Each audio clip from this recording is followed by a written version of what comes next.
നമസ്കാരം. ഇറാന്റെ അധികാര സിരാ കേന്ദ്രങ്ങൾക്ക് ചുറ്റും ആർക്കും ഭേദിക്കാനാവാത്ത ഒരു കറുത്ത മതിൽക്കെട്ടുണ്ട്. ഇറാന്റെ പരമോന്നത നേതാവിന്റെയും കുടുംബത്തിന്റെയും ജീവൻ കാക്കുന്ന അദൃശ്യ കവചം.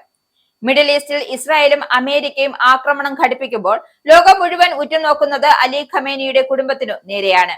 പ്രത്യേകിച്ച് അദ്ദേഹത്തിന്റെ പിൻഗാമി എന്ന് കരുതപ്പെടുന്ന മകൻ മോജബ് ഖമേനിയുടെ സുരക്ഷയെക്കുറിച്ചും ആശങ്കകൾ ഉയരുമ്പോൾ ഈ ബ്ലാക്ക് ഫോഴ്സ് വീണ്ടും വാർത്തകൾ നിറയുകയാണ്. ആധുനിക യുദ്ധതന്ത്രങ്ങളും അതീവ രഹസ്യമായ നീക്കങ്ങളും ഒത്തുചേർന്ന നോപ്പോയുടെ കരുത്ത് എന്താണെന്നും അവർ എങ്ങനെയാണ് ഇത്ര നിഗൂഢമായി പ്രവർത്തിക്കുന്നത് എന്നും നമുക്ക് നോക്കാം. ഫെബ്രുവരി 28-ന് നടന്ന ആക്രമണങ്ങൾ ഇറാന്റെ അധികാര ഘടനയെ തന്നെ നടുക്കിയ സംഭവങ്ങളായിരുന്നു നടന്നത്. ആദ്യ തരംഗത്തിലെ ആക്രമണത്തിൽ മുജ്തബ ഖമേനിയുടെ കുടുംബാംഗങ്ങൾ കൊല്ലപ്പെട്ടു എന്നാണ് റിപ്പോർട്ട്. എന്നാൽ ഗുരുതരമായി പരിക്കേറ്റിട്ടും മുജ്തബ ഖമേനി ജീവൻ രക്ഷിച്ചു എന്ന വാർത്ത പിന്നീട് പുറത്തെത്തി. ഈ അതിജീവനത്തിന്റെ പിന്നിൽ പ്രവർത്തിച്ചത് ഇറാന്റെ ഏറ്റവും രഹസ്യമായ മികച്ച പരിശീലനം ലഭിച്ചതുമായ സുരക്ഷാ യൂണിറ്റായ നോപ്പോ ആയിരിക്കാമെന്നാണ് പല സുരക്ഷാ വിദഗ്ധരും വിലയിരുത്തുന്നത്. ഇറാന്റെ സിംഹാസനത്തിലേക്കുള്ള പിൻഗാമിയായി മുജ്തബ ഖമേനിയെ പ്രഖ്യാപിക്കപ്പെട്ടതോടെ ലോകത്തിന്റെ ശ്രദ്ധ മുഴുവനും അദ്ദേഹത്തിലേക്ക് അങ്ങ് തിരിഞ്ഞു.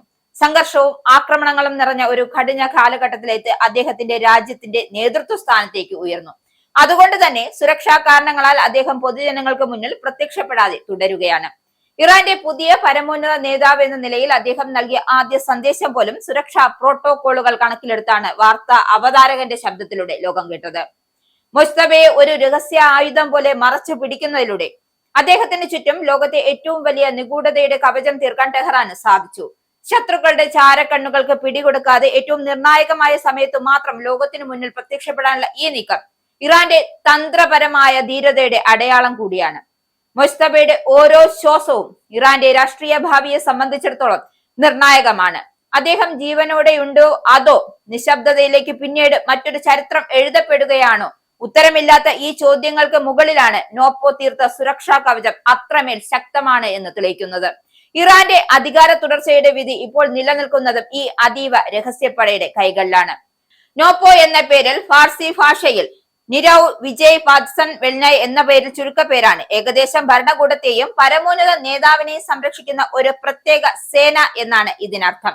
ഇറാന്റെ ആദ്യ പരമോന്നത നേതാവായ റുഹുള്ള ഖൊമേനിയുടെ ഭരണകാലത്താണ് ഈ സേന രൂപീകൃതമായതും. 1991-ൽ അദ്ദേഹത്തിന്റെ സുരക്ഷ ഉറപ്പാക്കാൻ നിയോഗിക്കപ്പെട്ടിരുന്ന 28ാമത് റോഹുള്ള ഡിവിഷനിൽ നിന്നുമാണ് പിന്നീട് ഇത് നോപ്പ രൂപം കൊണ്ടത്. തുടക്കം മുതൽ തന്നെ ഈ യൂണിറ്റിനെ അതീവ രഹസ്യമായി നിലനിർത്തുകയായിരുന്നു. ഇറാന്റെ സുരക്ഷാ ഘടനയെ മനസ്സിലാക്കുമ്പോഴാണ് നോപ്പോയുടെ പ്രത്യേകത കൂടുതൽ വ്യക്തമാകുന്നതും. രാജ്യത്തിന്റെ ആർഷ്തേ എന്നറിയപ്പെടുന്ന സാധാരണ സൈന്യമാണ് കരസേന, വ്യോമസേന, നാവികസേന, വ്യോമ പ്രതിരോധ സേന എന്നിവ ഉൾക്കൊള്ളുന്നത്.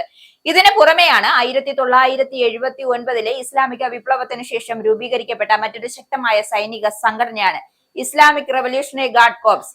ഏകദേശം 1.2 ലക്ഷം സൈനികർ അടങ്ങുന്ന ഈ സേന നേരിട്ട് പരമോന്നത നേതാവിനോടാണ് റിപ്പോർട്ട് ചെയ്യുന്നത്.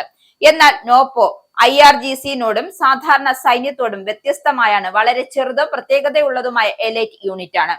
പരിമിതമായ അംഗസംഖ്യ ഉള്ളതിനാൽ കൊണ്ട് നോപ്പോയുടെ ഘടന അതീവ തിരഞ്ഞെടുക്കപ്പെട്ടതാണ്. 4 ബ്രിഗേഡുകൾ നേരിട്ട് പരമോന്നത നേതാവിന്റെ സുരക്ഷയ്ക്കായി നിയോഗിക്കപ്പെട്ടിരിക്കുമ്പോൾ മറ്റ് യൂണിറ്റുകൾ ഇറാനിലെ പ്രധാന തന്ത്രപ്രധാന കേന്ദ്രങ്ങൾ വിന്യസിച്ചിരിക്കുന്നു. മഷാദ് പോലുള്ള പ്രധാന മത കേന്ദ്രങ്ങളിലും ഇസ്ഫഹാൻ പോലുള്ള ആണവ ഗവേഷണ കേന്ദ്രങ്ങളിലുമാണ് ഇവയുടെ സാന്നിധ്യം. ഉയർന്ന അപകട സാധ്യതയുള്ള സാഹചര്യങ്ങളിലും അതിവേഗ പ്രതികരണം നടത്താൻ സാധിക്കുന്ന രീതിയിലാണ് ഈ സേനയ്ക്ക് പരിശീലനം നൽകിയിട്ടുള്ളത്. എന്തായാലും ആഭ്യന്തര സുരക്ഷാ പ്രശ്നങ്ങളിലും നോപ്പോ പ്രധാന പങ്ക് വഹിച്ചിട്ടുണ്ട് എന്നാണ് റിപ്പോർട്ട് സൂചിപ്പിക്കുന്നത്. പ്രതിഷേധങ്ങൾ, ബന്ദിയാക്കൽ സംഭവങ്ങൾ, ഭരണകൂടത്തിന് ഭീഷണിയായ സാഹചര്യം എന്നിവയെല്ലാം കൈകാര്യം ചെയ്യുന്നതിന് കറുത്ത വേഷത്തിൽ പ്രവർത്തിക്കുന്ന പ്രത്യേക യൂണിറ്റുകളെ വിന്യസിക്കാറുണ്ട്. 1999-ലെ വിദ്യാർത്ഥി പ്രതിഷേധങ്ങളും പിന്നീട് വിവിധ ഘട്ടങ്ങളിലുണ്ടായ ആഭ്യന്തര സംഘർഷങ്ങളും നേരിടുന്ന ഈ സേന പ്രവർത്തിച്ചതായി വിദഗ്ധർ വിലയിരുത്തുന്നുണ്ട്. ഏതായാലും മനുഷ്യാവകാശ ലംഘന ആരോപണങ്ങളെ തുടർന്ന് 2021-ൽ അമേരിക്ക നോപ്പയ്ക്കെതിരെ ഉപരോധങ്ങൾ ഏർപ്പെടുത്തിയിട്ടും ഇന്നും ഇറാനിൽ ശക്തമായി തന്നെ നോപ്പ പ്രവർത്തിക്കുന്നു എന്നതിന്റെ പ്രതിഫലനം കൂടിയാണ് ഇന്ന് കാണുന്ന ഈ സുരക്ഷ.